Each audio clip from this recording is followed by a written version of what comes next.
4 avril 2001. Paul Heyman, personnage clé du catch hardcore, annonce la fermeture de la ECW. La fédération de l'extrême, endettée de presque 9 millions de dollars, n'a pas d'autre choix que de vendre la compagnie. En 2003, après plusieurs références à la ECW, la WWE rachète les droits et les biens de la fédération créée par Todd Gordon. Paul Heyman se verra offrir un contrat par la compagnie de Vince McMahon dès 2001. Commentateur, puis manager de Brock Lesnar, l'ancienne grande figure de la ECW semblait bien établi dans la fédération dominante des années 90. Mais en décembre 2004, un investisseur anonyme fait surface, faisant le pari fou de créer la plus grande fédération de tous les temps avec un apport de seulement 1 million de dollars. Un seul homme a les cartes en main pour mener à bien le projet nommé Elite. Paul Heyman. Ce dernier se voit donc confier la All Elite Wrestling. Paul Heyman, businessman et booker émérite, décide de tout miser sur le catcheur indépendant. Les stars indie et les jeunes loups prêts à se faire un nom dans la fédération de la révolution. La All Elite Wrestling est née.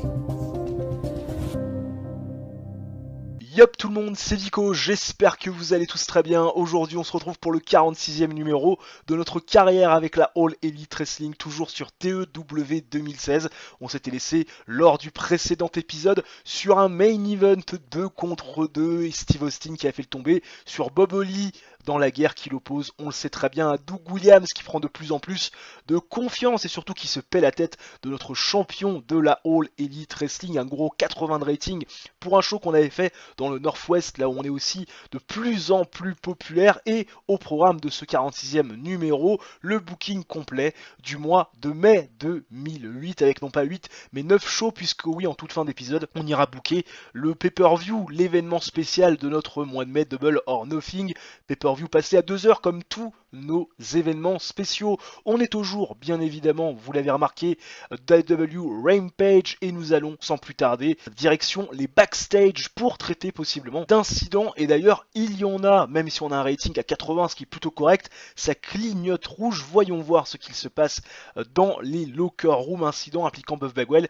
et Earl Hebner, ça c'est la cour des catcheurs, même pas, a priori Buff Bagwell qui a fait répandre des rumeurs à propos d'Earl Hebner, et il y a eu carrément une confrontation physique entre les deux garçons. Donc forcément en tant qu'employeur je dois dealer avec Buff Bagwell qui a priori apporte des ragots sans fondement sur l'ami Earl Hebner, pourtant toujours très propre. Et bah écoute, ça va être une slap over wrist, parce que bon, je considère que ça ne mérite pas une amende. Mais Earl Hebner, lui, il pense que ça aurait pu être un peu plus sévère. Oui, peut-être, c'est vrai. Dites-moi dans les commentaires si j'aurais dû dealer différemment avec la situation. En tout cas, ce qui est sûr, c'est que l'incident est clos. Je boucle le show de mon côté, puis on en parle bien sûr juste après.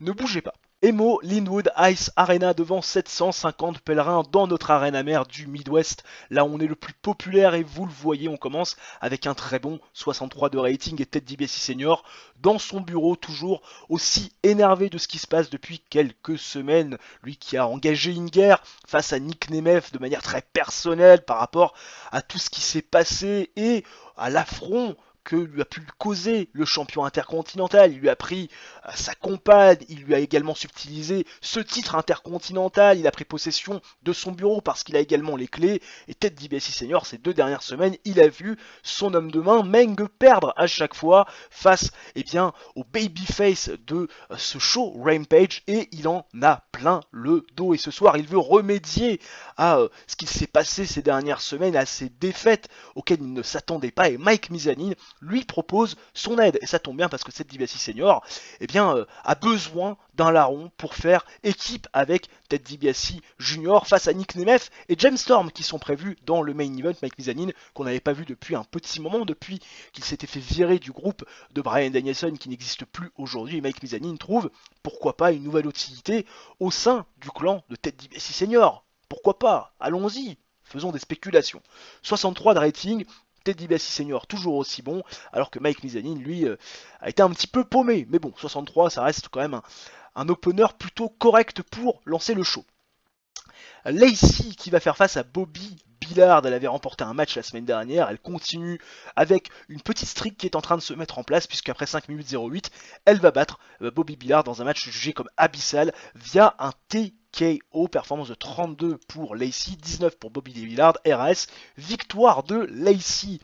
qui derrière forcément va se faire alpaguer par Amy Weber, qui on le rappelle a interviewé Reign la semaine dernière, qui ne comprenait pas les agissements de sa meilleure amie, puisqu'elle la considère encore comme telle, et Amy Weber veut donc aujourd'hui des explications de Lacey, et Lacey nous explique que ça fait des années qu'elle connaît Reign, des années qu'elle la côtoie, des années qu'elles finalement ont travaillé ensemble dans diverses fédérations, elles ont toujours été bonnes copines, mais le problème, c'est que Reign a toujours eu les opportunités. C'est elle qui a toujours été choisie, qui a toujours été mise en avant. Et Lacey, elle est toujours restée sur le carreau. Et voir qu'elle avait pu être signée à la All Elite Wrestling avant elle, et surtout voir qu'elle avait pu remporter un titre avant elle, alors que Lacey se juge beaucoup plus talentueuse que Reign, ça lui a fait péter les plombs. Elle en a marre d'être dans son ombre désormais, elle veut prendre la lumière. Lacey, elle est très claire sur ses intentions, et forcément vous imaginez qu'elle veut prendre le titre, bien sûr, de son ex-meilleur ami. 41 de rating, segment plutôt solide. Et enfin, le main event, qui nous fait un gros 56, on va passer la barre des 50 pour ce show B, on pourra le catégorisé comme étant un bon show à l'arrivée. Mike Mizanin et Ted DiBiase Jr. qui font face à Nick Nemeth et James Storm, un match plutôt décent qui aura duré 11 minutes 38, format TV, en storytelling. Nick Nemeth et James Storm qui défont Mike Mizanin et Ted DiBiase Jr. en 11 minutes 38 de pinfall, quand Mike Mizanin va être épinglé au centre du ring par Nick Nemeth avec le Leaping Reverse STO. Il faut savoir que Mike Mizanin a été très mécontent du booking, mais encore une fois, plus de plans pour Nick Nemeth que pour lui. Nick Nemeth qui fait une performance de 55, ça augmente, 62 pour James Storm qui est au-dessus de tout le monde, 53 pour Mike Mizanin et 32 seulement pour Ted DiBiase Jr. Et vous imaginez bien qu'avec ce segment, cette victoire des Faces, ça va faire forcément gagner de la hit à cette guéguerre entre Ted DiBiase Sr. et le champion intercontinental Nick Nemeth. 53 de rating, un bon rating pour un show B, rien de bien spécifique à nous rapporter sur ce show parce que c'est un show B donc on n'en attend pas forcément grand chose. En tout cas 53 c'est bien supérieur à ce qu'on avait pu faire lors de l'épisode précédent, puisque je crois qu'on avait fait à plusieurs reprises un 43. TV rating donc 0.13, très bien, on va aller tout de suite voir ça.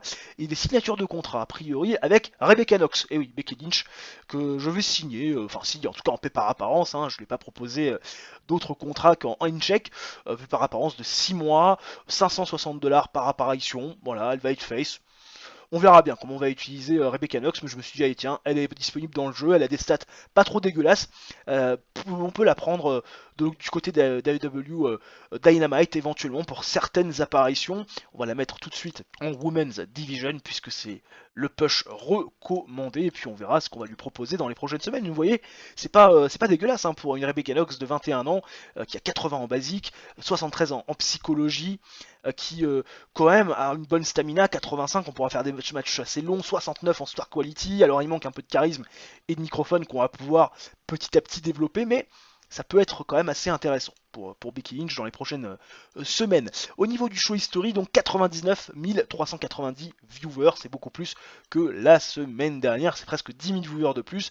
Effectivement, on fait 10 points de plus que le show de la semaine dernière. Direction les locker rooms d'AEW Dynamite, premier du nom en ce mois de mai 2008, là aussi 80% de rating dans les backstage de notre show principal, mais sa clignote rouge, voyons voir ce qu'il s'y passe, incident impliquant Roddy Piper. Roddy Piper, on imagine que c'est encore la boisson qui est obligée de le ramener à la maison, il n'est pas en condition de travailler, là clairement c'est fine, il faut pas déconner, ça fait plusieurs fois que ça se reproduit cet incident, j'imagine que tout le monde est content de ma décision, incident aussi impliquant Rick Steiner qui a pris pas mal de hits, locker room à cause de son attitude plutôt personnelle, tout le monde a une attitude un peu personnelle ces derniers temps, slap over race, rien ne résulte de ça, petite tape sur la main, incident impliquant Ken Anderson et Don Callis, ça j'ai un petit peu peur, je vous l'avoue, Ken Anderson qui a priori a pété les plombs sur Don Callis, et un combat a fini par éclater entre les deux garçons, donc je suis obligé de traiter de l'incident, ça va être clairement un star warning pour Ken Anderson,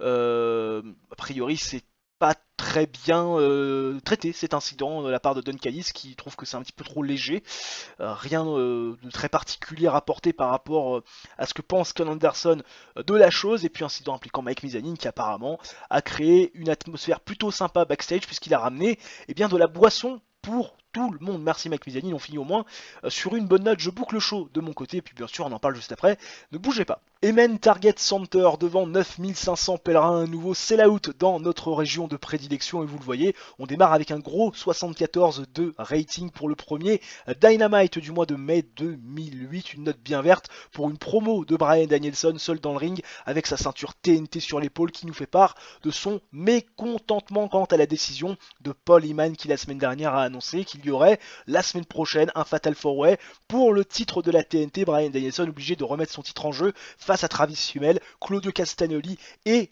Tyler Black dans un match de tous les dangers dans lequel il n'est pas obligé de se prendre l'épingle ou une soumission pour finalement perdre son titre et c'est quelque part la conséquence de son intervention dans un match qui s'est terminé en triple disqualification qui avait pour but de couronner un nouvel aspirant numéro 1, Bryan Danielson, qui juge cette annonce de Paul Heyman comme étant quelque part un affront au champion qu'il est puisqu'il est très clairement désavantagé, mais Bryan Danielson nous annonce déjà qu'il y aura un participant de moins la semaine prochaine puisque Travis Hummel, après l'attaque qu'il a subie des mains de Bryan Danielson, puisque oui, Danielson à l'issue de ce match lui a fait goûter grave, et bien Travis Hummel n'est pas cleared, donc ça sera au minimum un triple threat, et ce soir il va avoir l'occasion dans le main event, pourquoi pas, de décimer encore un peu plus la concurrence, puisqu'il va le faire équipe avec El Jericho face à Tyler Black et Claudio Castagnoli, orphelin de Travis Hummel, ce qui va se transformer donc en match handicap. Bryan Danielson, tout sourire, vous l'imaginez bien, qui a bien improvisé durant ce segment et qui permet à la storyline d'avancer et puis surtout qui permet au show de bien débuter. Derrière, Natty Neidhart face à Sweet Saraya, premier quart de finale du tournoi pour couronner une nouvelle championne féminine. 61 de rating, un rating très solide pour un match de catch féminin. Sweet Saraya est à 55, Natty Neidhart à 51, alors qu'elle semblait être dans un mauvais jour. Natty Neidhart peut être dans un mauvais jour quand elle veut. Match avec une décente réaction, pas beaucoup de hits c'est vrai, mais quand même un catch plutôt intéressant, c'est jugé comme décent. Natty Neidhart qui va perdre face à Sweet Saraya en 7 minutes 11 secondes après l'application du Saraya Cradle, victoire complètement clean, et Sweet Saraya qui se qualifie pour les demi-finales. Samoa Joe contre Bob Holly, match qui nous fait un énorme 80 de rating. Samoa Joe qui a fait son retour la semaine dernière avec Steve Austin pour faire face à Doug Williams et à Bob Holly. Bob Holly veut essayer de prendre sa revanche, il a pris de tomber face à Steve Austin la semaine dernière, il fait face à Samoa Joe dans un match que j'ai mis en style The Show. Il avait pour but de voler la vedette au main event. Avec un gros 80, je pense qu'ils sont bien partis pour le faire. Match avec une bonne unité du sans catch. Samoa Joe qui va défaire Bob Holly en 12 minutes 01 via pinfall avec le Iceland Driver. Performance de 84 pour Samoa Joe, 40 pour Bob Holly. Clairement, Samoa Joe, il a encore une fois porté la rencontre. Gros 80 qui permet forcément, vous l'imaginez bien, de faire monter la note générale du show. Derrière, on retrouve Amy Weber dans les backstage avec Ted DiBiase Senior et sa cliente Chyna. Oui, il va nous parler un petit peu de l'affrontement face à Jetta la semaine prochaine, qui est quand même un affrontement assez intéressant. C'est un choc, on le rappelle. Ce sont deux anciennes championnes du monde de la fédération et Amy Weber forcément veut les impressions de Ted DiBiase Senior face à cette confrontation Chyna-Jetta qui n'est pas forcément pour avantager Chyna, qui aurait peut-être préféré avoir un tour un peu plus abordable. Mais Ted DiBiase Senior nous explique que Chyna est une ancienne championne féminine et que pour aller prendre ce titre, elle a épinglé Jetta et que quelque part si elle l'a fait une fois, elle pourra le faire une deuxième fois. Elle voit pas comment Jetta pourra avoir l'avantage. Techniquement, Chyna est plus forte, physiquement elle est plus forte, et puis elle a plus d'expérience. Vous imaginez bien que Jetta, elle aussi, elle veut tailler le bout de gras, et elle annonce à Ted DiBiase Senior que ce match va être l'occasion pour elle de prendre sa revanche par rapport à ce qui s'est passé il y a quelques mois de cela, quand elle avait eu une opportunité pour le titre mondial, et que Amazing Kong était passé par là, finissant par intervenir dans le match, et à la blesser, la mettant dans des écrans pendant quelques semaines. Elle va pouvoir prendre sa revanche, et possiblement avancer dans le tournoi, après sa victoire face à Chyna, en tout cas c'est ce qu'elle nous dit. Pas mal de réfifi dans l'air, clairement, c'est un affrontement, vous l'imaginez, qui est attendu par les fans de la All Elite Wrestling. Ted DiBiase Senior qui a très bien apprécié pouvoir aller en dehors du script, et Jetta qui a aussi travaillé la foule à son avantage. Vraiment très bon segment, 66, on prend. Jazz face à Gail Kim, c'est le deuxième quart de finale donc de ce tableau pour couronner une future championne féminine. Jazz face à Gail Kim, ça fait 56, performance de 52 pour Jazz, 42 pour Gail Kim, un petit peu en dessous. Match pauvre, c'est jugé comme tel, qui va se terminer par une victoire de Jazz après 7 minutes 43 de combat via le Fisherman Buster. Jazz qui prend donc une victoire donc assez intéressante face à Gail Kim, et qui va attendre la vainqueur du match entre Chantel Taylor et une participante mystère pour savoir quel va être son adversaire en demi-finale. Et enfin, le main event qui nous fait un gros 81 des familles, Claudio Castagnoli, Tyler Black face à Bryan Danielson et El Jericho, les nouveaux champions par équipe. Et oui, tout fraîchement couronné, match superbe qui va aller voir la victoire de Bryan Danielson et d'El Jericho. Et oui, pas beaucoup de suspense quand ils vont défaire après 14 minutes 29 de combat. Et oui, ça a été long. Claudio Castagnoli via pinfall avec le Dragon Suplex, le champion TNT, qui fait le tomber face à un adversaire qui possiblement pourrait lui ravir le titre la semaine prochaine dans un triple threat, puisque Travis Hummel, je vous rappelle, n'est pour l'instant pas clear. Des performances de 62 pour Tyler Black, 67 pour Claudio Castagnoli, 76 pour Kevin Steen, 70 pour El Generico et un énorme 84 pour Bryan Danielson qui ressort, vous l'imaginez, extrêmement fort de ce main event. Et une performance de 77 qui nous permet d'améliorer notre popularité dans les 11 régions où nous sommes diffusés. Un très bon show, alors qu'on a le profil de Zeska, catcheur canadien, qui apparemment a performé aussi dans des films pour adultes. Hein, voilà, ça peut arriver. Il y a des reconversions parfois un peu dingues. George Frankenstein qui voit son contrat se terminer, comme Ashley Massaro. Nicky Rocks qui est parti de la AEW. Pourquoi je lui ai pas renouvelé son contrat? Bon, tu me diras, c'est pas une grosse perte. Bobo Lee qui se plaint de son booking. Bah oui, effectivement, le momentum aux toilettes. Bon, tous ces filles-là, je vais leur proposer un contrat en off. TV rating d'1.56. Je crois qu'on a encore battu notre record de la semaine dernière. 1.50, 1.56. Là, on fait 1 170 000. Là, clairement, on est en train de monter très sévère. Hein. Puis en plus, on fait un show qui est un petit peu moins bon que la semaine dernière. Mais bon, on reste quand même dans des eaux de show très très solides. Et forcément, popularité, importance qui prennent. Hein. Là, quand on regarde un petit peu, on est en train de se mettre très bien. Il faudrait peut-être qu'on gagne un peu de popularité à Hawaï. Mais bon, il faudrait trouver un diffuseur. Dans les Grands Lacs, c'est toujours un peu compliqué. Mais sinon, 63 dans le Mid-Est, 52 à Puerto Rico. Dans le Nord-Ouest, on est à 55. Au Mid-South, on est à 54. Une belle petite importance, une belle petite popularité. Ça commence à prendre forme. Bon, c'est le début des emmerdes, les gens. Bobby Roode, qu'on n'a toujours pas fait revenir à l'écran après sa blessure, est contacté par la TNA. Et vous imaginez bien que la TNA n'a pas proposé à Bobby Roode un contrat fait par apparence, un accord verbal. Non, c'est un contrat signé, 7800 € par mois sur 2 ans, 20% par event. Aïe aïe aïe. Bon, alors on va monter à 9000. On va essayer de s'assurer Bobby Roode. On va le donner un contrat de 4 ans, pas couvert, avec une prime à la signature de 10 000 $, voilà, 10 500. Je pense qu'on est plutôt pas trop mal en espérant que Bobby Roode nous choisisse, make me offer. Voilà, il accepte notre proposition, il nous contacte dans un futur proche en espérant que d'ici là, la TNA ne fasse pas une contre-proposition parce que Bobby Roode, j'aimerais quand même bien le garder. La TNA qui contre-attaque les gens et c'est pas une petite contre-proposition, 11 160 $ par mois sur 3 ans avec 20% de bonus par événement. Il va falloir qu'on s'aligne très sérieusement, notamment par rapport au salaire par mois, au salaire mensuel, parce que oui, on va pas pouvoir s'aligner par rapport au bonus, ça serait une trop grosse perte pour nous, donc il va falloir peut-être qu'on pousse jusqu'à 13-14 000. Je pense que je vais même aller jusqu'à 14 000. Voilà, 14 000, je pense qu'on sera pas trop mal. Alors 19 000, faut peut-être pas non plus déconner. Je vais proposer 14 000 parce qu'ils ont une plus grosse réputation que nous et 20% par événement. Je vous avoue que pour l'instant, j'ai pas trop envie de mettre ça en place sur 5 ans. Et on va voir ce que Bobby Roode va nous dire. One of the two. Ah, ça m'embête un peu. Alors on va monter jusqu'à 15 000. J'espère que 15 000, on va pouvoir s'assurer Bobby Roode. Ça va être une perte financière pour nous, ça c'est sûr, parce que les contrats signés, c'est une horreur pour des structures comme la nôtre. Toujours one of the two. C'est dur, c'est dur. 16 000. On va essayer 16 000. 16 000, ça peut être intéressant, 16 000. 16 000.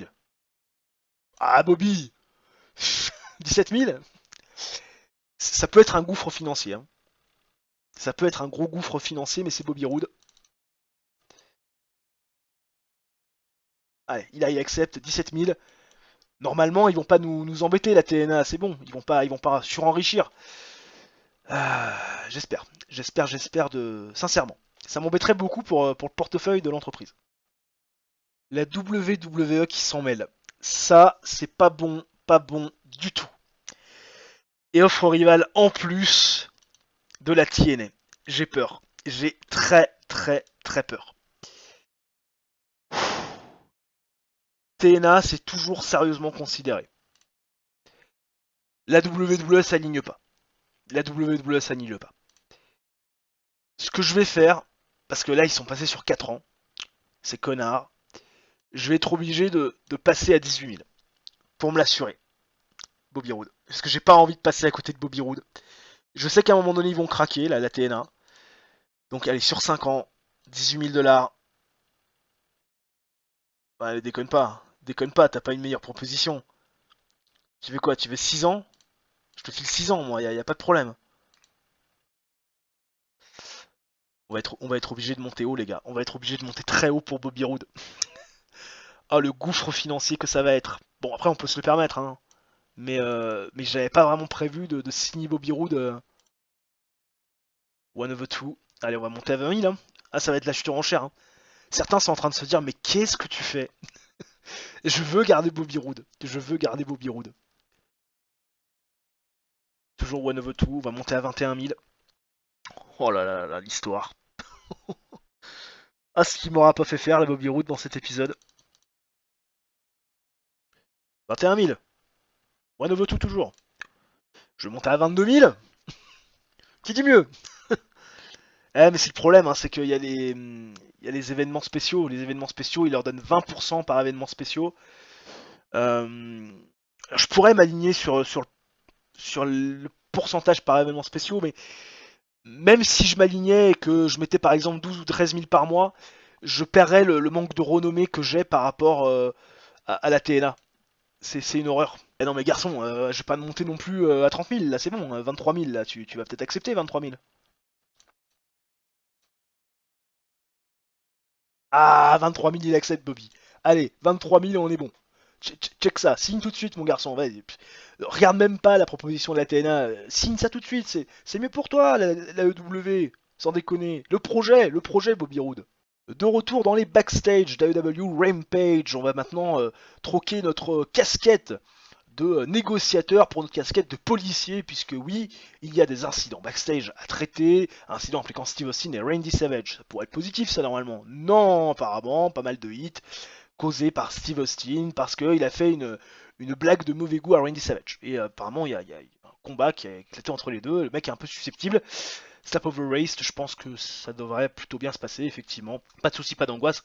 Rien ne résulte de cet incident, on l'a traité de manière parfaite. Emo Linwood Ice Arena devant 750 pèlerins, à nouveau sell-out dans notre arena mère, dans notre région de prédilection, deuxième AEW Rampage du mois de mai 2008, et vous le voyez, un 47 de rating, un petit peu moins bon que le segment d'ouverture de la semaine dernière, mais enfin quand même, ça fait plutôt le taf, avec un Ted DiBiase senior, furieux à nouveau d'avoir vu ses représentants la semaine dernière échouer, bah oui, parce que Ted DiBiase Junior, il a fait équipe avec Mike Mizanin. Mike Mizanin a pris le tombé, Ted DiBiase Senior, il veut plus entendre parler de Mike Mizanin, qui lui a vendu du rêve et c'était de la poudre aux yeux, et là, forcément, Ted DiBiase Senior, il est en train de remotiver ses troupes, son fils, James Keenan, Meng, pour que, ils reprennent un peu l'avantage, parce que là, ils sont en train de passer pour des ploucs, et Bobby Roode fait son retour. Allez, Bobby Roode, on sait pas IRL si on va pouvoir le garder, mais il fait quand même son retour du côté de Rampage sous l'acclamation de la foule. Bobby Roode qui se présente un peu en sauveur quelque part du projet de Ted DiBiase Senior. Grand sourire quand il voit revenir Bobby Roode. Bobby Roode, ancien 2 fois champion TNT, champion intercontinental, et forcément ce soir, il voit l'opportunité Ted DiBiase Senior de prendre un petit peu de momentum et de effacer quelque part toutes les déceptions de ces dernières semaines, puisque il va proposer en main event Bobby Roode, Ted DiBiase Jr. face au frère Thomas Zelli dans le main event de ce show. Ted DiBiase Senior qui apparemment a tout fait pour que la foule soit investie dans ce segment. On a aussi eu le retour d'un Bobby Roode qui a bien performé. Bref, bon petit segment d'ouverture, et la storyline avance même si elle perd un petit peu de vite. Reign fait face à Angel Williams, la championne TBS, qui va tranquillement dans un match classique sans avoir mis en jeu son titre défaire Angel Williams en 8 minutes 22 dans un match plutôt compétitif, avec le Reign Drop, performance de 44 pour Reign et de 24 pour Angel Williams. À l'issue de ce match, ça fait qu'un 31, on a une confrontation physique non, mais tout du moins un face-off entre Reign et Lacey. Il va rien se passer de bien marquant. C'est vrai que c'est plus un jeu de regard où on essaie un petit peu de se jauger. Lacey qui a fait un heel turn sur sa meilleure amie dans notre réalité virtuelle. Et vous imaginez bien qu'il y a pas mal de tensions, c'est assez électrique. Et forcément, on est en train petit à petit de teaser cet affrontement qui va arriver dans les prochaines semaines, vous l'imaginez. Bobby Roode, Ted DiBiase Jr. face au frère Thomas Zelli, 48 de rating, match jugé plutôt moyen en termes de catch, avec un petit peu de hit. Bobby Roode, pour son retour, qui va remporter la victoire pour son équipe après 11 minutes 17 de combat, puisqu'il va faire le tomber sur Vito Tomazelli, après un Roodplex. Vito Tomazelli, le Winkley, qui fait apparemment seulement un 20. Mon dieu, Vito Tomazelli c'est une horreur. Brandon, son frère, 51, en même temps ancien champion intercontinental, longue histoire avec Bobby Roode. Bobby Roode, puisqu'on en parle, 56 de performance et 31 pour Ted DiBiase Jr. La clique au Moneyman qui prennent une victoire assez intéressante et qui vont un petit peu se relancer. Voilà, 46 de rating, rien de bien spécifique noté par rapport à ce show. C'est un petit peu moins bon que la semaine dernière, mais voilà, ça peut de temps en temps arriver. Alors que là, au-delà d'avoir le TV rating du show qui va être intéressant, on va savoir si la TNA va faire une contre-proposition.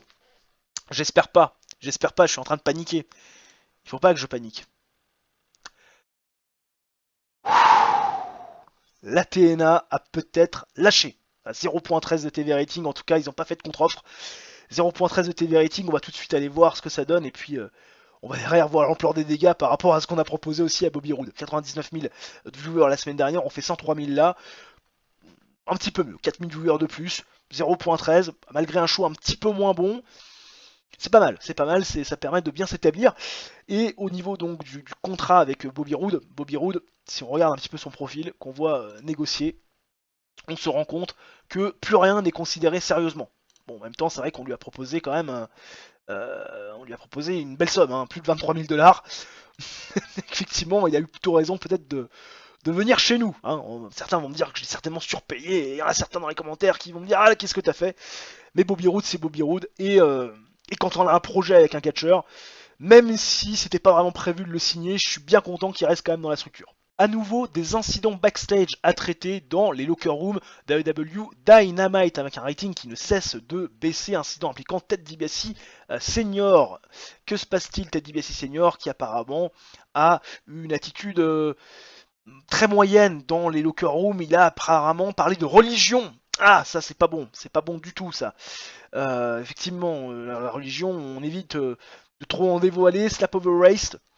Voilà, il améliore son comportement, c'est bien. C'est vraiment important qu'on mette l'accent tout de suite sur ce genre de comportement, parce que c'est vrai que ça peut mettre à froid tout un backstage, hein, ce genre de discussion sur les religions. Et Christopher Daniels et Ted DiBiase Jr., a priori, Ted DiBiase Jr. qui voit Christopher Daniels lui passer des tips sur la psychologie. C'est vrai qu'il a pris sous son aile.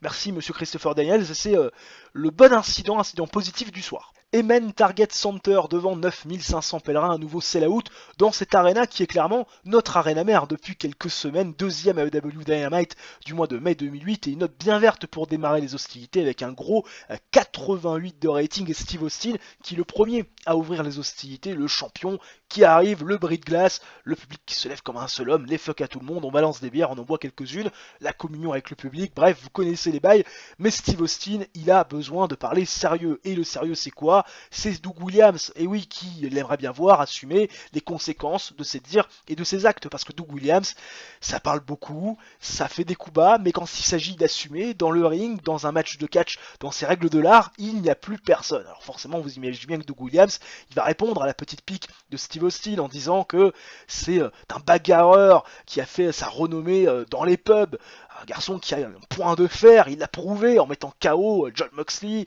dans un match, et puis aussi Steve Austin à l'issue de sa dernière confrontation one-on-one, et Doug Williams, il n'a pas vraiment besoin de prouver son point dans un match tag team qui n'est pas très intéressant pour lui, il va prouver son point lorsqu'il aura un match one-on-one pour le titre de la All Elite Wrestling, histoire de ne pas dévoiler tous les secrets tout de suite, sauf que Samoa Joe, lui, il en a peu marre quand même de ce troll qui est Doug Williams. Samoa Joe qui a fait son retour il y a quelques semaines, et oui, il était présent avec Steve Austin pour battre Doug Williams et Bob Holly, il a battu Bob Holly la semaine dernière, et Samoa Joe, il a un momentum, et il en a marre de voir Doug Williams parler, se vanter de ses accomplissements qui n'en sont pas vraiment, et tout simplement Samoa Joe va défier Doug Williams pour quelque part savoir qui entre les deux a le menton fragile. Il le défie la semaine prochaine dans le main event avec une stipulation. Si Samoa Joe gagne, le match one-on-one de Doug Williams, qui est censé être prévu pour Double or Nothing, se transforme en triple threat, et c'est validé par Polyman, qui vous imaginiez, voit les billets de banque dans les yeux, forcément. 88 de rating, Austin super pour improviser avec la foule, Doug Williams qui n'a pas été bon pour improviser dans le dialogue, et Samoa Joe qui a clairement aimé avoir cette liberté pour aller en dehors du script et la storyline, Austin the Baddest Champ, qui gagne de la hit, magnifique, 88, très bon départ pour le show.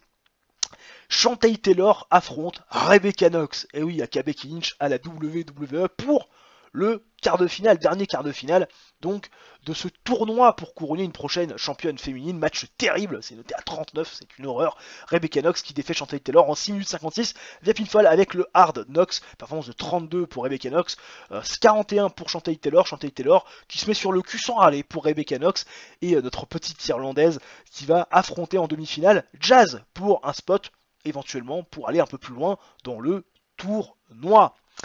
Amy Weber avec Bob Holly dans le ring, et Bob Holly qui va se plaindre à nouveau. Bob Holly qui est présent certaines fois à Dynamite, mais pas tout le temps, pas de manière régulière, et quand il est présent, il perd, ça l'emmerde Bob Holly, et ce soir il veut prouver son point, il veut prendre du momentum et commencer une streak. Ah bah oui, 38 de rating, tout le monde s'en fout. Et c'est James Storm qui va répondre à l'appel de Bob Holly, au challenge de ce dernier, 61 de rating, performance de 59 pour James Storm, 43 pour Bob Holly, match décent, avec la victoire bien sûr de James Storm, qui va battre Bob Holly en 11 minutes 07 via pinfall avec le 8 second ride.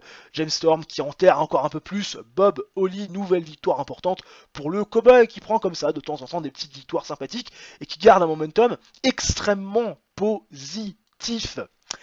Amy Weber qui est dans les backstage et qui tombe sur Travis Fimmel qui est présent dans la loge des médecins, et Travis Fimmel nous explique que ce soir il sera dans le main event, certes pas cleared techniquement par les médecins, c'est ce qu'on lui a dit et on essaie de le raisonner, mais Travis Fimmel, il ne veut pas laisser passer sa chance. Il a des bandages un petit peu partout, il est blessé au niveau du dos, au niveau des côtes, suite à l'attaque de Bryan Danielson sur ces personnes il y a quelques semaines de ça, mais Travis Fimmel, il a signé une décharge à la All Elite Wrestling, rendant finalement aucune responsabilité à la fédération. Si il lui arrivait malheur, il prend en charge les conséquences de ce match. La All Elite Wrestling ne sera pas sanctionnée et ne sera pas poursuivi en justice si Travis Fimmel finit blessé ou plus. Travis Fimmel, il ne veut pas passer à côté de ce main event, il veut surtout, après ce qui s'est passé, les mains sur Bryan Danielson. Et quoi de mieux que d'aller chercher la victoire, mettre une défaite dans le record book de son ancien mentor,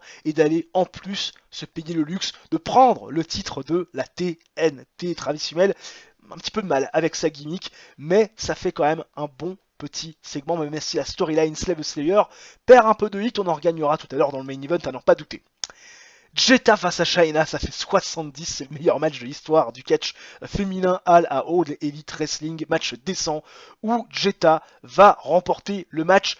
Alors pas via le German Fisherman Suplex, c'était censé être terminé avec un roll-up, donc là c'est énorme erreur de l'autobooker, enfin de l'autobooker du booking, puisque Jetta a battu Shayna via roll-up. Et oui, petit paquet, ne vous faites pas attention à ce qui est marqué. J'avais demandé une victoire, donc un peu cheap, avec effectivement un petit roll-up, et Jetta qui va surprendre Shayna. Victoire en 7 minutes 48, et Jetta qui va prendre de court Shayna et se qualifier pour la suite du tournoi, où elle affrontera Sweet Saraya en demi-finale. Des performances de 63 pour Jetta et 67 pour Shayna. Ah, de Dieu! On tutoie les 70 presque en performance in-ring. 70 de rating, meilleur match de l'histoire du catch féminin à la All Elite Wrestling, et c'est Jetta qui prend la victoire. Et enfin, le main event, 76 de rating, Fatal 4-Way, c'était ce qui était prévu. Travis Fimmel est bien présent, pas clear par les médecins, un petit peu délicat pour Travis Fimmel de se mettre en route. Match qui aura duré 12 minutes 41, format TV, bien sûr, attention, match avec une grande hit et du bon catch. Travis Fimmel va battre Bryan Danielson, Tyler Black et Claudio Castagnoli, quand ce dernier va faire le tomber sur Claudio Castagnoli. Travis Fimmel prend le titre TNT et devient le nouveau champion secondaire de la Fédération des Performances de 81 de Bryan Danielson, Tyler Black est à 61, Travis Fimmel 65 et 67 de Claudio Castagnoli. À noter que j'ai gardé fort Tyler Black et Bryan Danielson qui étaient pas contents du tout de perdre, mais Travis Fimmel il fait quand même une performance intéressante, 65, et j'aimerais que Tyler Black au lieu de râler améliore ses performances parce que Travis Fimmel il fait une énorme perf et il prend le titre TNT, premier titre pour Travis Fimmel qui n'avait jamais été couronné champion par équipe. Il est champion TNT, 74 de rating. On gagne de la popularité dans les 11 régions où nous sommes diffusés. J'imagine que je vais avoir des problèmes de morale du côté de Bryan Danielson et de Tyler Black. On va bien sûr tout de suite aller traiter ça, parce que je ne veux pas laisser ces garçons qui sont importants dans mon dispositif faire la tronche. Les ratings d'1.65. Alors qu'est-ce qui s'est passé? Est-ce que Tyler Black, majeur moral issues? Ah oui, la very angry. Ah oui, là faut faire quelque chose, parce que sinon il va se barrer. Pas content Tyler Black, une vraie tête de con. Hein. Il a du mal à perdre les matchs, hein, c'est compliqué. Voilà, c'est bon, Anoyed, non, on va essayer de lui... Allez, on va lui refiler 5000 $. Vas-y, prends tes 5000. Il est ruineux cet épisode, hein. Il est ruineux, c'est l'épisode de la ruine. Bryan Danielson, as moral issues. On va lui filer 5000 $ aussi. Voilà, hein, on n'est pas à ça près. Il va y avoir beaucoup de pertes. Hein. Peut-être qu'on va pouvoir compenser avec le fait qu'on a fait 9 shows. Mais il va y avoir de la perte, hein, ça c'est clair. Finance, on est à 43 000 seulement de performance. Et là, on va perdre de l'argent pendant une semaine, ça va pas être bon. Bon, c'est pas grave, c'est pas grave. Hein. Ils ont pas été contents de perdre, mais il y a un moment donné, il faut tenir la corde quand même. Hein. Donc, c'est la out, bien évidemment. On avait fait 1 170 000 viewers, là on fait 1 239 000 viewers, on n'arrête pas le progrès, malgré qu'on ait fait quand même un show, effectivement 3 points inférieur à celui de la semaine passée. Contract negotiation avec Bobby Roode, ça y est, on conserve Bobby Roode au sein de la compagnie pendant 6 ans, ouais c'est long, 6 ans, très très long, en contrat bien sûr exclusif signé, 23 000 $ par mois, le gouffre financier, 10 500 aussi à la signature, trajet pas couvert parce qu'il faut pas déconner, complete contract. Voilà, Bobby Roode, ce n'est plus un problème au sein de la All Elite Wrestling. Il est encore avec nous pour les 6 prochaines années. Et Tommaso Ciampa qui revient. Que demande le peuple? Que de bonnes nouvelles. Là, en ce dimanche de la deuxième semaine du mois de mai. Ça pouvait être tous les jours comme ça. Parfait. Company Relationship Change Evolving WSX Wrestling Society, on imagine qu'ils nous voient désormais de manière hostile. On peut uniquement accepter. Bah écoutez les gars, si c'est la guerre, c'est la guerre. Hein. Ils sont où ces couillons là au niveau de la Company Wars? Ils sont derrière nous. Ah oui, ils sont 12e. Hein. Ils sont 12e et on a perdu une place au ranking. Putain, on est 11e maintenant. On s'est fait prendre la place par la C4. Sans déconner. Comment c'est possible? Comment c'est possible? Parce que là, en termes de... Alors là, c'est la popularité. Là, c'est vrai que l'importance... Mais comment ça fonctionne vraiment l'importance? Parce que quand on regarde bien, on est beaucoup plus important qu'eux. Là, ils sont au niveau des 30. Au niveau de l'importance, là, on est super bon. On est largement au-dessus d'eux. Comment ça se fait? Et en termes de popularité, on est combien, nous? Ça peut être intéressant au niveau de la Company Wars. On est combien en termes d'influence? On est 8ème. Ah, c'est mieux. C'est mieux, il y a encore du boulot. Bon, on a perdu une place au ranking, je suis pas très content. Va falloir la récupérer avant la fin de cet épisode. Hein. C'est le gros objectif maintenant. Pas d'incident backstage dans les locker rooms du 3e Rampage du mois de mai 2008. Donc du coup, petit medal entre Christopher Daniels et Bobby Roode qui ne s'apprécient pas trop. Et oui, il faut quand même le savoir. A priori, leur relation s'est détériorée ces derniers temps. Et donc on va essayer de faire un medal positif pour enterrer l'âge de guerre, je ne sais pas. Maintenant, ils se détestent. D'accord. Bon, je ne referai plus jamais un truc comme ça. C'était pas du tout une bonne idée. Emo Linwood Ice Arena devant 750 pèlerins à nouveau, celle à ou dans notre région de prédilection, le Midwest. Et on démarre déjà l'avant-dernier Rampage du mois de mai 2008. Et oui, tout va très vite et le temps file quand on s'amuse. 46 de rating pour le premier segment du soir qui implique, comme la semaine dernière, la clique de Ted DiBiase Senior. Ted DiBiase Senior accompagné de son fils, de James Keenan, de Meng, de Bobby Roode, et forcément, on est très content de ce qui s'est passé la semaine dernière avec la victoire de Bobby Roode face au frère Tommaso. Il a fait équipe avec Ted DiBiase Junior et ça s'est super bien passé. Et donc forcément, ce soir on veut remettre le couvert, mais on veut impliquer Nick Nemeth parce qu'on a pris du momentum. Maintenant on veut impliquer le champion. On veut pouvoir avoir une victoire psychologique et pourquoi pas même physique sur le champion intercontinental ce soir dans le main event. C'est pour ça qu'on va booker du côté de Ted DiBiase Senior un six-man tag avec d'un côté son fils, Bobby Roode, Meng et de l'autre les frères Tomaselli et Nick Nemeth le champion intercontinental. 46 de rating, bon début de show. Derrière, Six Women Tag, il y a des matchs 3 contre 3 dans cet épisode de Rampage. Qu'est-ce qui se passe avec les Hills, d'un côté Lacey, Angel Williams et Lacey Van Erich qui vont faire face à AJ, Serena Deeb et Rain. Ouais, un match terrible sur le papier, 37, c'est pas bon du tout. Mais bon, des performances correctes pour certaines, hein. 44 pour Rain, c'est très bon. Lacey, bon bah 30, voilà. AJ 33, c'est intéressant. Bon après derrière, Serena Deeb, Angel Williams, c'est en dessous des 30, et puis bah Lacey Van Erich, c'est en dessous des 20. 18, la nana elle décolle pas. Victoire des Hills. Victoire des Hills avec Lacey qui va défaire Serena Deeb via pinfall avec l'implant de DDT. Encore une prise de momentum pour Lacey, 3 matchs, 3 victoires. Voilà, elle se met très bien et forcément vous imaginez bien qu'on met encore un peu plus en place cette rencontre entre Rain et Lacey qui va forcément, vous l'imaginez, intervenir au pay-per-view. Bah oui, c'est pareil logique. Six-man tag pour terminer cet épisode de Rampage après le six-woman tag, place aux garçons. Les Hills d'un côté, Ted DiBiase Jr., Meng, Bobby Roode qui font face aux frères Tomaselli et à Nick Nemeth. Match pauvre, mais ça fait quand même un 51. Victoire de Bobby Roode qui va faire le pin sur Tomaselli. Vito après le rouplex. Victoire après 14 minutes 18 de combat, j'ai laissé du temps. Storytelling, Brandon Tomaselli qui s'améliore à sa gimmick, Ted DiBiase Sr. qui fait du bon boulot ringside. Performance de 57 pour Bobby Roode, 35 pour Meng, 32 pour Ted DiBiase Jr. Ça continue d'augmenter, 51 pour Nick Nemeth, 24 pour Vito Tomaselli et 49 pour Brandon Tomaselli. Victoire des Hills et nouvelle prise de momentum, cette fois-ci sur le champion de manière psychologique. Ça va avoir son importance, vous l'imaginez. 48 de rating global sur ce show avec rien de spécifique bien sûr à dire sur ce show B, puisque il n'y a pas vraiment d'obligation sur ce show B, pas d'obligation de storyline ni rien, alors qu'on a le beau profil de Nike Neidhart, la fille bien sûr de la légende Jim Neidhart, qui bien sûr est regretté aujourd'hui, défunt, feu Jim Neidhart bien sûr. 0.14 de TV rating sur ce dernier Rampage. Alors sur le show History, on est 105 300 viewers.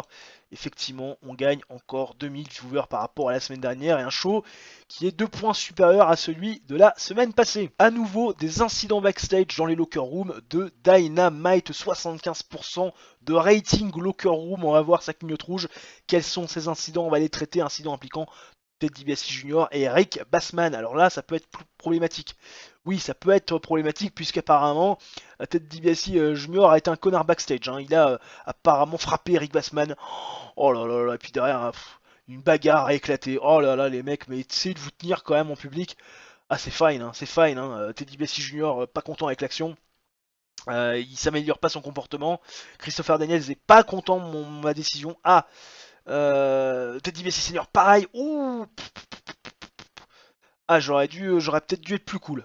Ouh, il va y avoir encore des incidents à traiter, des moral issues. Ouh. C'est dur, hein, ce mois de mai, c'est dur. Amen Target Center devant 9500 pèlerins, à nouveau sell-out pour le 3ème Dynamite du mois de mai 2008 et on démarre plutôt tranquillement avec un 64 de rating et Travis Fimmel, le nouveau champion TNT, en action face à Bob Holly qui est sur une losing streak absolument extraordinaire et Travis Fimmel dans un match décent qui va prendre une victoire, soigner son momentum face à Bob Holly après 11 minutes 38 de combat, performance de 39 pour Bob Holly, 64 solide de Travis Fimmel. Derrière, Bryan Danielson, vous l'imaginez, il est furieux, il va confronter Travis Fimmel dans le ring. Bryan Danielson, excédé d'abord d'avoir vu Travis Fimmel être libre d'aller dans ce match de championnat la semaine dernière alors qu'il n'avait pas été jugé cleared par les médecins. Bryan Danielson est d'autant plus énervé qu'il n'a pas pris le pin pour finalement perdre son titre TNT. En plus, Travis Fimmel prend sa ceinture et lui inflige une défaite. Forcément, ça fait sourire Travis Fimmel qui a la faveur du public, mais Bryan Danielson, fin énervé, va garder son énergie et surtout toute sa frustration pour Double or Nothing dans 10 jours quand il aura ses mains sur Travis Fimmel one-on-one dans son rematch pour le titre TNT. C'est acté, c'est booké. Bref, Bryan Danielson, Travis Fimmel, ça sent la poudre. Et d'ailleurs, Bryan Danielson qui a fait une belle improvisation, il a bien travaillé la foule et tout a été fait pour que ça tourne en son avantage durant cette promo. Travis Fimmel qui n'est pas adapté à sa gimmick. Bah oui, je suis con, je l'ai pas changé sa gimmick. Il doit toujours être arrogant heel alors qu'il est désormais babyface. Alors que je change sa gimmick, ça sera peut-être un petit peu mieux. 79 de rating, très bonne note. Sweet Saraya et Jetta qui font un match, allez, 69. On avait fait 70 la semaine dernière avec Jetta contre Shaina, là on fait 69. Jetta, Sweet Saraya, match décent. Jetta qui bat Sweet Saraya en 8 minutes 33 via pinfall, bridging Fairchaman suplex. 63 de performance in ring pour Jetta, 52 pour Sweet Saraya. Jetta va en finale et affrontera la vainqueur du match entre Jazz et Rebecca Knox plus tard dans le show de Jetta, qui clairement fait des énormes performances et qui justifie complètement son arrivée en finale de ce tournoi pour pourquoi pas devenir double championne du monde de la All Elite Wrestling. Et bah oui, ce serait son deuxième titre. Derrière, en parlant de tournoi féminin, parlons de Jazz, qui est au micro d'Amy Weber, et Jazz qui ne considère absolument pas Rebecca Knox. Déjà que Shantae Taylor, pour elle, c'est une blague, alors imaginez Rebecca Knox, hein, qui est une inconnue au bataillon, une Irlandaise, elle s'est un petit peu renseignée sur son adversaire, le teint pâle, hein, faut pas qu'elle aille au soleil, sinon ça va rougir, et ce soir, elle va lui rougir une chose, c'est les fesses, quand elle va lui botter le cul, puisqu'elle est clairement pas à son niveau. Voilà, performance de Jazz moyenne, bien sûr, mais voilà, Absoluti à full pour aller en dehors du script, désastre complet, enfin elle a été nulle, Jazz. Voilà, clairement pas bien dans ce segment, mais bon. Écoute, ça hype comme on peut ce match qui suit et qui nous fait un 50, c'est un petit peu mieux quand même, un match pauvre, effectivement, mais bon, 50 ça fait quand même le taf. Justement une performance de 50 pour Jazz, 31 pour Rebecca Knox, c'est un petit peu moins bon. Match pauvre, 6 minutes 04, Jazz qui défait Rebecca Knox via pinfall avec le Fairchaman Buster. Jusque là, tout va plutôt bien, une belle résistance de Rebecca Knox, mais bon, Jazz c'était un petit peu trop fort. Et on aura donc une affiche Jazz contre Jetta, une ancienne rivalité, et la vainqueur de ce match-là, du côté de Double or Nothing, sera double championne du monde. Et oui, Amazing Kong a réussi ça, et il y en aura une deuxième qui, dans la foulée, va réussir cet exploit. Jazz ou Jetta, faites votre prono, bien sûr. Et enfin, le main event, Doug Williams contre Samoa Joe, match avec une fantastique elite, et du grand catch, on l'a laissé du temps, 15 minutes 05, storytelling, victoire de Samoa Joe sur Doug Williams après un Iceland Driver, performance de 80, et oui, grosse performance, 84 de performance in ring pour Samoa Joe, 66 de Doug Williams, Samoa Joe qui pin Doug Williams au centre du ring, et donc on aura droit à un triple threat du côté de Double or Nothing. Ce match avait été commenté par bien sûr Steve Austin qui était présent à la table des commentateurs. Ça rabat complètement les cartes et Doug Williams, vous imaginez bien qu'il aura des raisons de se plaindre la semaine prochaine. 74 de rating global, on améliore de popularité dans les 11 régions où nous sommes diffusés. Que demande le peuple, hein, très bon show là, on fait quand même de la qualité, que ça soit sur Rampage, que ça soit bien sûr sur Dynamite. Très très bel épisode, même si c'est vrai qu'on va avoir des petits problèmes financiers certainement avec la signature de contrat de Bobby Roode et puis les Moral Issues qui vont peut-être...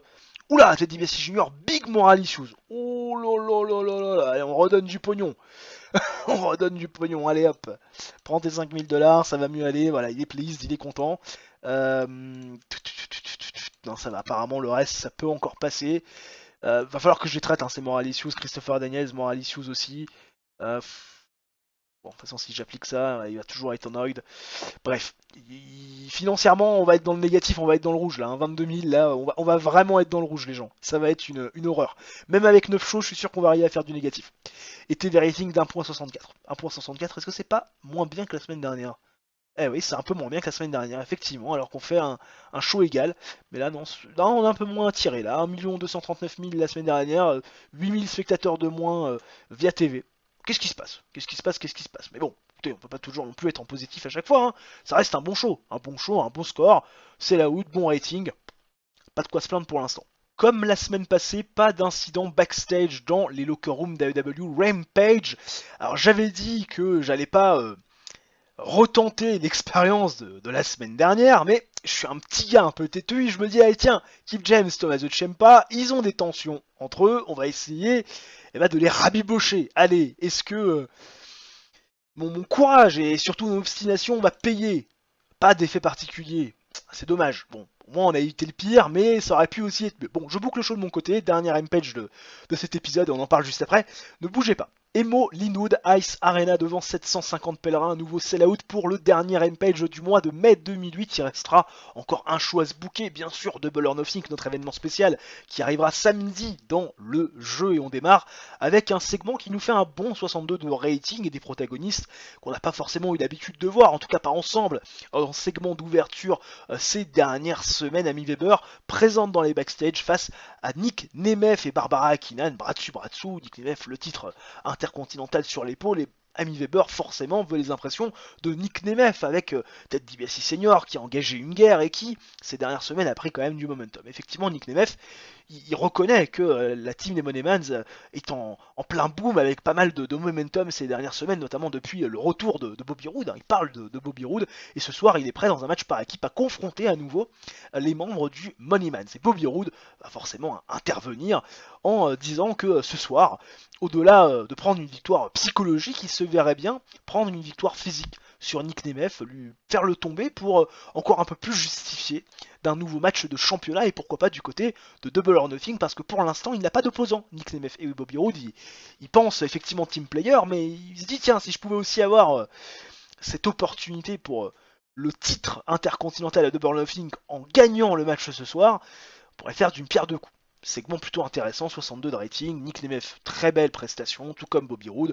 Bobby Roode qui a performé de belle manière dans ce segment, et la storyline Moneyman a forcément gagné de la 8, vous l'imaginez. Match par équipe, oui, on aura encore des matchs par équipe ce soir, oui, 2 contre 2 féminins, 2 contre 2 masculins. La semaine dernière c'était des 6 women tag et 6 men tag, voilà, tu vois, on fait la même chose, hein. Pas de jaloux, parité oblige. Lacey et Lacey Van Erich, hein, les deux Lacey vont faire face à AJ et Rain, l'ancienne championne et la championne TBS actuelle. Match terrible sur le papier, ça fait 41. Lacey Van Erich et Lacey vont remporter le match face à AJ et Rain. 7 minutes 31 de combat quand Lacey va défaire AJ via pinfall avec le TKO. Et oui, victoire de la meilleure amie de Rain, ou l'ex-meilleure amie de Rain, sur l'ancienne championne AJ Lee, complètement clean. Performance de 44 pour Rain, 32 pour AJ Lee, 32 pour Lacey. Lacey Van Erich toujours à la traîne avec un 17. Ah oui, on a mis le gros momentum pour Lacey qui va affronter bien sûr Rain lors de Double or Nothing pour le titre TBS. Et enfin, le main event, Meng contre Bobby Roode. Non, Meng et Bobby Roode face à Brandon Tomaselli et Nick Nemeth. Match avec du descent catch. Pas beaucoup de 8, on va pas se le cacher, mais ça fait quand même un 57. Et bien c'est Meng et Bobby Roode qui vont défaire Brandon Tomaselli et Nick Nemeth quand Bobby Roode va défaire Brandon Tomaselli avec la Roodplex, mais également l'intervention de Ted DiBiase Senior qui n'est pas stipulée. Encore une fois, des fois il y a des choses qui ne s'affichent pas correctement. Ted DiBiase Senior qui est intervenu à la fin du match pour permettre à Bobby Roode de prendre une victoire assez intéressante sur Brandon Tomaselli. Il y a des petits coups Trafalgar parce qu'on veut positionner forcément Bobby Roode, vous l'imaginez, Bobby Roode qui fait une performance de 55, 35 pour Meng, Nick Nemeth est à 49, 48 pour Brandon Tomaselli. Je suis très content des performances de Nick Nemeth qui est en train de se rapprocher des 50 à grands pas. Et à l'issue de ce match, Paul Heyman fait son arrêt. Paul Heyman qui était convié dans les backstage comme à chaque Go Home Show à Rampage avant un pay-per-view, et il annonce que Bobby Roode n'aura pas son opportunité au titre face à Nick Nemeth lors de Double or Nothing. Alors certes, effectivement, Bobby Roode, il est méritant, il a fait pas mal de victoires, mais il sent quand même qu'il y a pas mal de conflits d'intérêts, que ça devient trop personnel, et que Ted DiBiase Senior est de beaucoup trop près impliqué dans ce qui se passe par rapport au titre intercontinental, et il ne veut pas risquer que dans son show, là où il est quelque part le responsable, il y ait Bobby Roode qui profite de l'intervention de Ted DiBiase Senior pour prendre le titre des mains de Nick Nemeth. Donc Bobby Roode ne sera pas dans le match de championnat du côté donc de Double or Nothing pour le titre intercontinental, ce qui va évidemment frustrer énormément Bobby Roode et agacer, vous l'imaginez, Ted DiBiase Senior. On finit sur une très bonne note de 72 et on fait un 58. Rien de spécifique rapporté sur le show, mais enfin quand même. Et gros contre-pied les copains, pas de Bobby Roode du côté de Double or Nothing. Bah non, on va frustrer un peu, bien sûr. Alors rassurez-vous, le match sera pas random du côté de Double or Nothing pour Nick Nemeth, mais voilà, on va frustrer un peu Bobby Roode, on va prendre notre temps, tranquillement, voilà, pas être trop prévisible non plus. Mickey James et Joey Matthews qui sont séparés. Mickey James, Joey Matthews. Mickey James que j'aurais bien aimé avoir.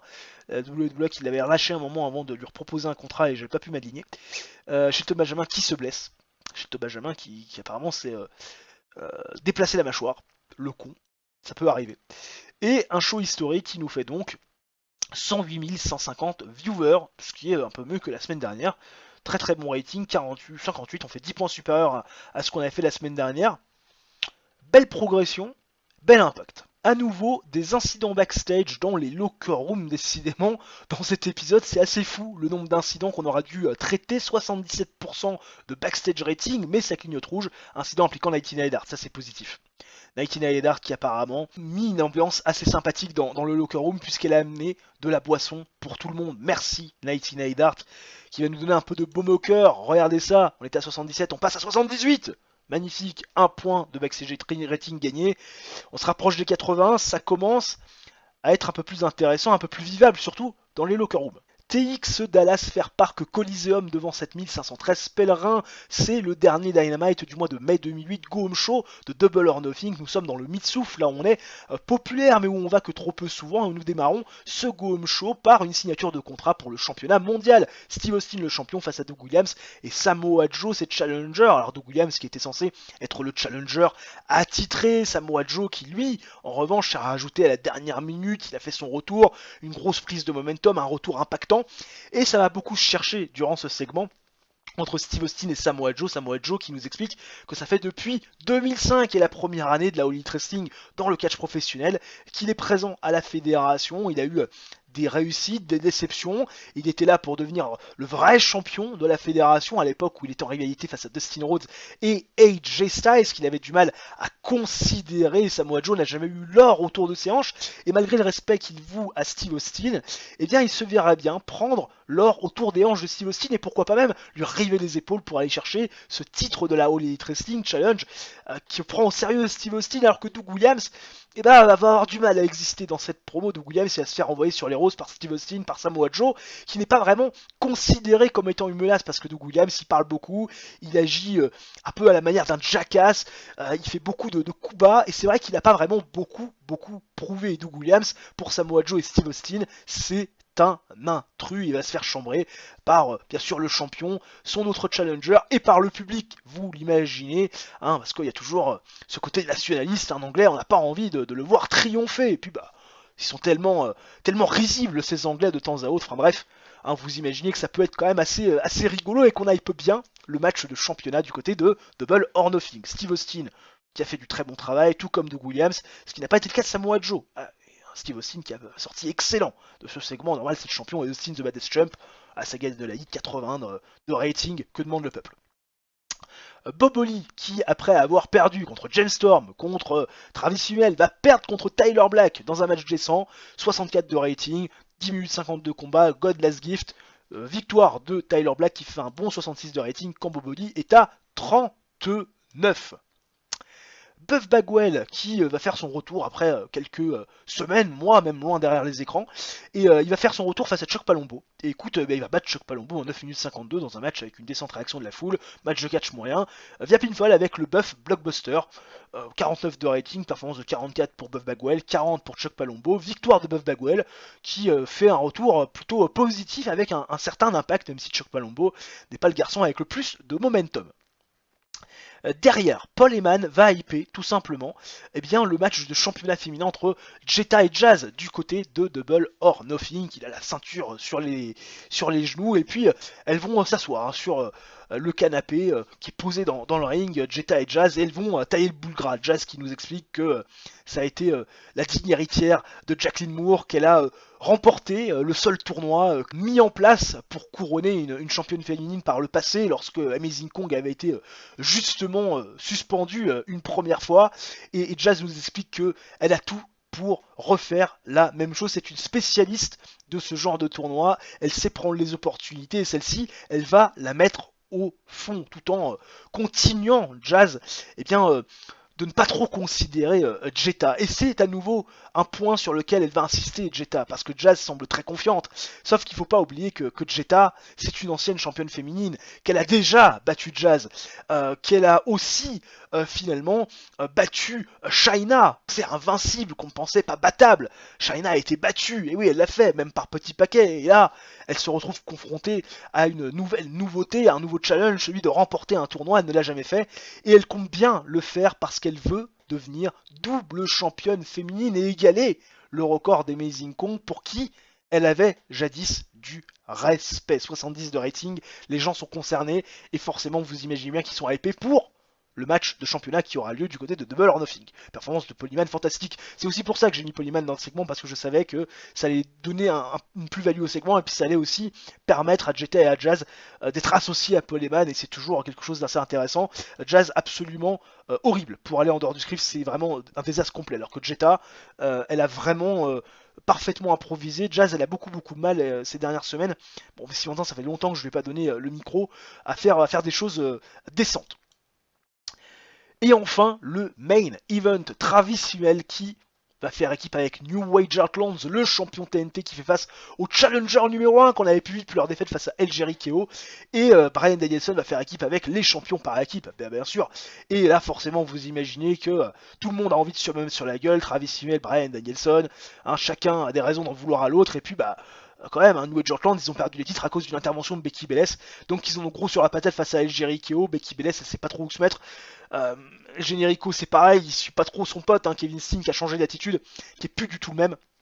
Et ça va se foutre sur la tronche, et l'arbitre va perdre le contrôle, double disqualification après 14 minutes 08 de combat, un bon 76 de rating, Kip James est à 67 de performance, 63 pour Becky James, 68 pour Travis Hummel, 72 pour Kevin Steen, El Generico est à 74 et Bryan Danielson est à 84 énormes performances du American Dragon, du Slayer, du coupeur de tête de la fédération Tag Team Generation, forcément ça gagne de la hit, et la storyline Slave the Slayer, elle aussi avance avec ce segment, et là on va changer la gimmick, bien sûr, de Travis Hummel qui était coquillouf et qui va passer à No Gimmick Needed, et c'est Below Average. Bon, ça aurait pu être mieux, on va la tweaker cette gimmick, et ça ira bien dans le futur. Performance de 73. Ah, un petit peu moins bien, mais vous inquiétez pas, on va arriver à gagner cette hit et à en faire quelque chose de pas mal du côté de Double or Nothing, à n'en pas douter. Très belle coupe de cheveux, monsieur, et très joli look. Monsieur Takashi Lizuka. Voilà. Gradué en 1986 du donjon de la New Japan. Pas jeune le bonhomme, pas jeune. Eh oui. Télé-rating d'1.71. Alors là, par contre, on a pété le score, non? On n'a pas pété le score? C'était combien? 1 point... Qu'est-ce que c'est? 1.64, 1.65, et là on fait 1.71, 1 289 000 viewers. Et pourtant on fait un show un petit peu moins bien que la semaine dernière. D'ailleurs au niveau des shows, au niveau de Dynamite, ça fait 77, ça fait 74, ça fait 74 et ça fait 73. On a un petit peu baissé, on va essayer de faire un bon Double or Nothing pour essayer de rehausser un peu la barre.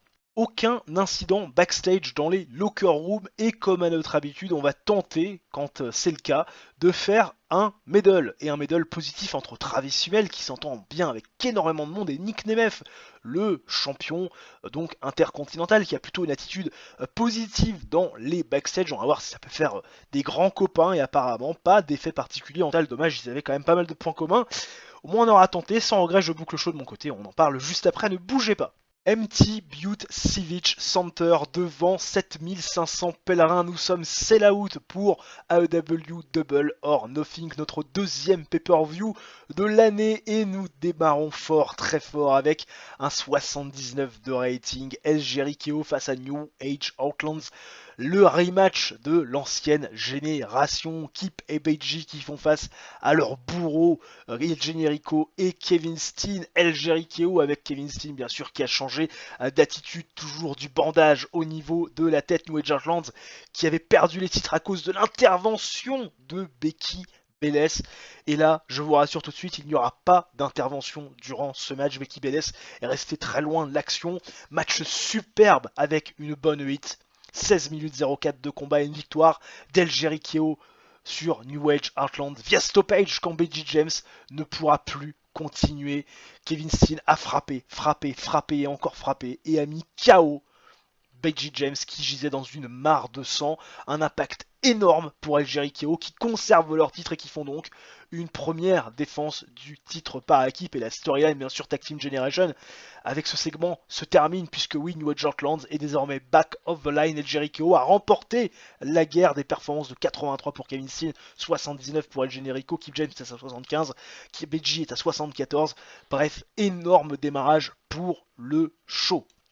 On va calmer un petit peu les gens derrière avec Amy Weber qui est avec Nick Nemeth et Barbara Keenan. Nick Nemeth qui va remettre en jeu son titre intercontinental puisque ça fait partie des accords qu'ont passé Ted DiBiase Senior et Paul Heyman. Le titre intercontinental, même si c'était Rampage, peut être défendu en pay-per-view. Problème, Nick Nemeth ne va pas affronter Bobby Roode qui était son challenger attitré étant donné qu'il avait pas mal de main event puisque oui, Paul Heyman trouvait qu'il y avait trop d'intérêt personnel pour Ted DiBiase Senior, que voilà, il y avait un peu trop de conflits d'intérêt pour que finalement Bobby Roode puisse avoir son match de championnat sur un show géré par Paul Heyman où la responsabilité est au general manager de la All Elite Wrestling. Donc Nick Nemeth ne connaît pas son opposant, mais ce qui est sûr, c'est qu'il est prêt, encore une fois, à montrer ses qualités athlétiques et à défendre son titre intercontinental avec en plus à son bras et à ses côtés la très jolie Barbara Keenan. Et il va se faire alpaguer par Buff Bagwell. Buff Bagwell qui a un peu regardé Nick Nemeth et qui le trouve très suffisant, notamment du côté de Rampage.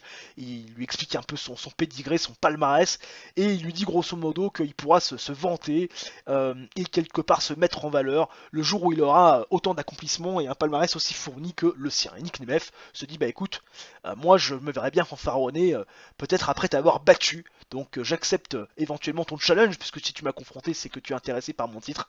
Donc une fois que je t'aurai battu, j'irai fanfaronner sur ta carcasse étalée au centre du ring. Nick Nemeth, Buff Bagwell, c'est booké pour ce soir, un peu plus tard dans le show. Un bon match de championnat intercontinental 50, c'est plutôt pas mal avec un Nick Nemeth qui a fait une très belle prestation pour aller en dehors du script. Reign face à Lacey, ça y est, hein, le match TBS pour le titre féminin du coup du show B de Rampage.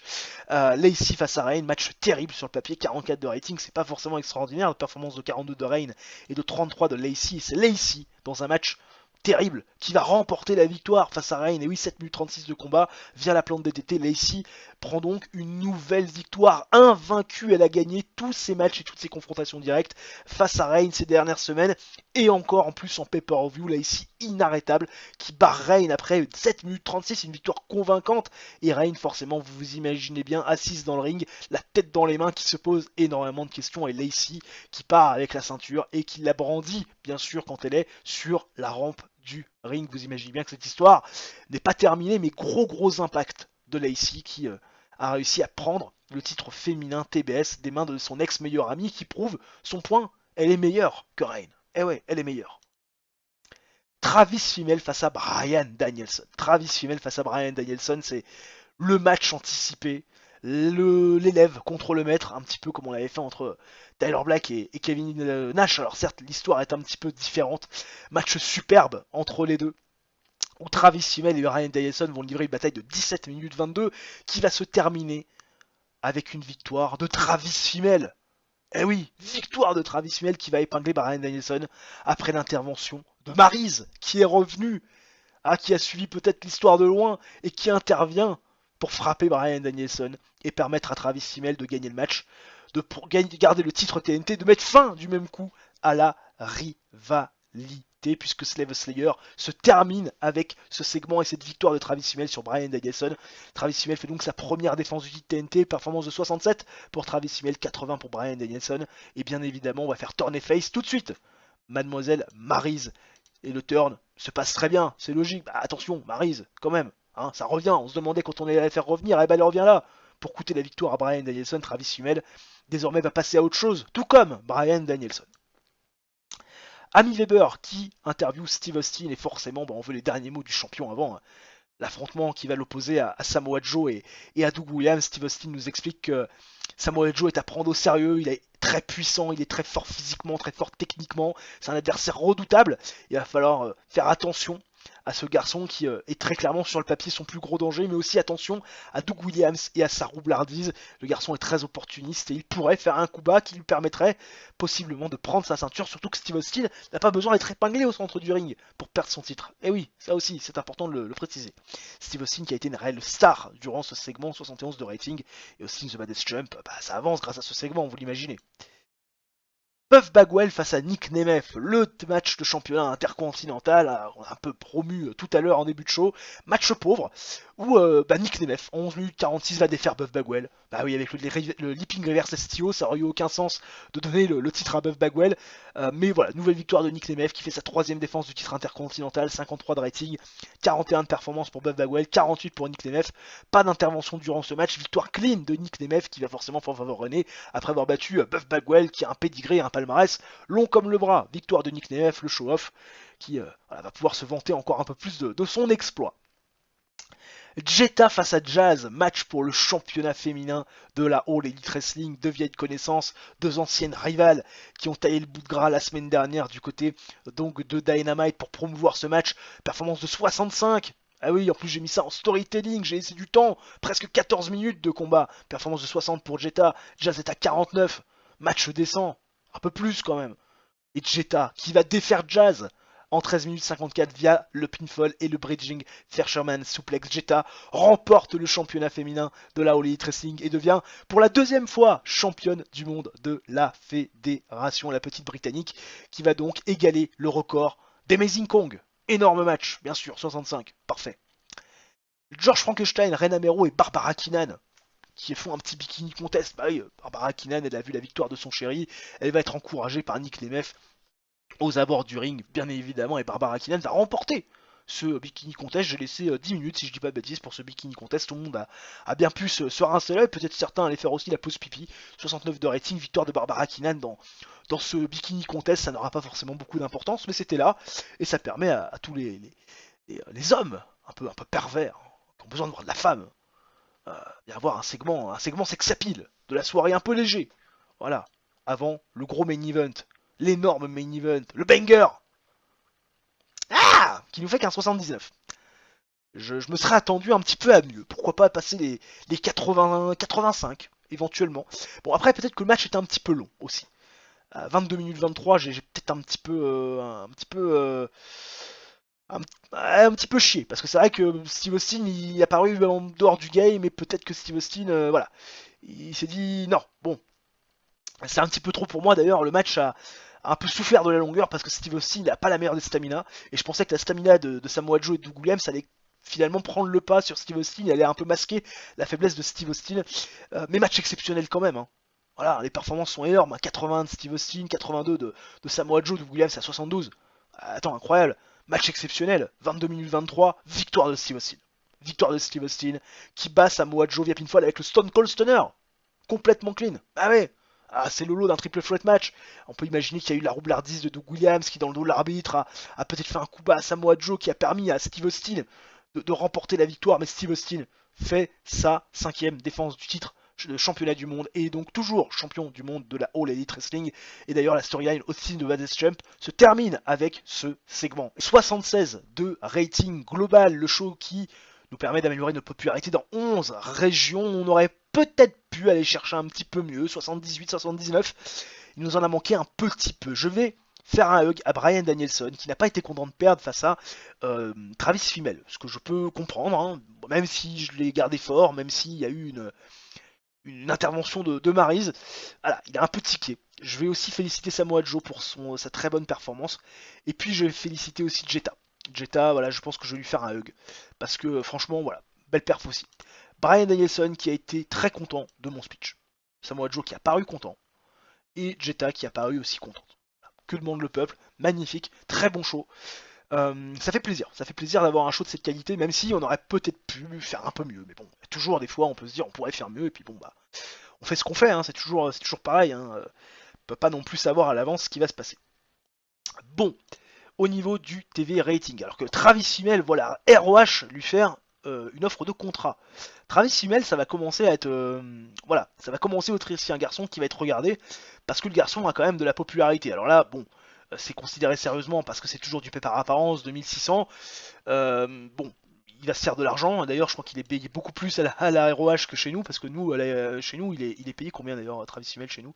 C'est assez intéressant ça de le noter. Travis Fimmel, il est payé 1555 $ par apparition. Bon, j'espère que les grosses fédérations vont pas encore l'avoir trop à l'œil, sinon on va être obligé de lui proposer un contrat signé, et ça pourrait être cher, hein. Travis Fimmel en contrat signé, c'est déjà 18 000 $. Hein.